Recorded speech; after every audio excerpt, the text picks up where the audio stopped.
I am trying to reinvent myself, and I went back to school very late in life. I'm actually in midlife and decided to go back and get my degree. And now that I've completed that, I'm kind of at a loss of where to go next. I did have a career prior to going back to school, but you needed a degree to get back into it. But now I'm not feeling it. So I'm just kind of, how do you reinvent yourself in your late 50s, early 60s? Okay, first of all, love the question. This is going to resonate with a ton of people. And second of all, congratulations on reinventing yourself because this life is all about reinventing yourself. And I don't care what age you are. This is very exciting. So tell me what you went back to school for. I just got a psychology degree just to Okay. get it done pretty Okay. And quick. you were hoping to do what with that at the time? I really want to be in a industry that helps people. I was a corporate trainer for a lot of years for an educational company. So I kind of wanted to stay in line with that.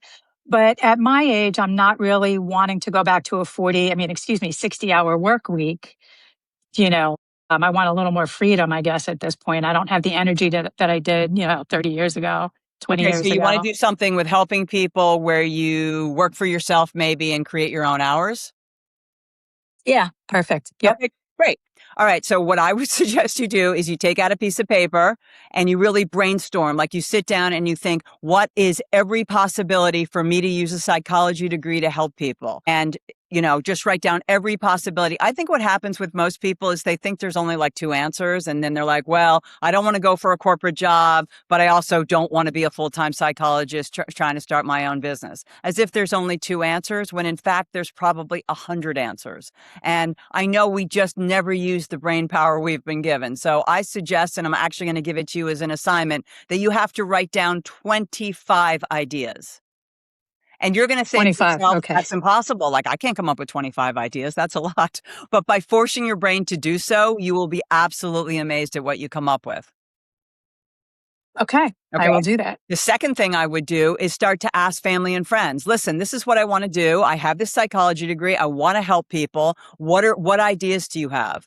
I mean, you could go into, the ministry. You could go into personal training. You could go into, being a life coach. There's a million things you could do. And some of them might be working for yourself and some of them might be a part-time job working for somebody else. But I think the reason you're not excited anymore is you just haven't really explored possibilities. And I think once you do that, you will start to get excited again. Thank you. I Okay. will do that. What do you think about Okay. what I'm saying? No, I agree. 25, I'm going to definitely try to do that. I've come up with about five things, but, with a psychology degree, a bachelor's degree, you really can't counsel people, or you have to go get your master's in order to get your counseling. I'm in New York State, so they have very strict requirements, but I will definitely think about other avenues to pursue. And I never thought to talk to friends and family about what their ideas are, what they think I would be good at. That's a There great you go. idea. Because sometimes we can't always see ourselves, but other people will come along and say, no, you should be trying this for sure, that you're so good at this aspect of it. So I think that's going to completely help. And lastly, before we jump, tell me, when you say I'm just feeling like not excited, what else might be blocking you from not really being excited? Mhm. I don't know. I have a really, and I know a lot of people can relate to this. I have a habit of comparing myself to how I was, 20 years ago. And, we all look back and say, wow, I should have done things earlier. And now I feel, I don't know, I feel like aging is definitely not that easy. Okay. And how old are you? I'm going to be 63 in September. Okay. I would absolutely make a decision with yourself also that you're going to change that entire philosophy, that this should be the start of the rest of your life. Like, I'm also in my 60s. I've never been more excited about anything, to tell you the truth. I feel like my life is just getting going, but that's also a philosophy I've decided to adopt. So I would also change what you're telling yourself, like, oh, I'm aging and it's not going to be as good as it was. It's absolutely not true. It's your truth, but it's not true, if you know what I mean.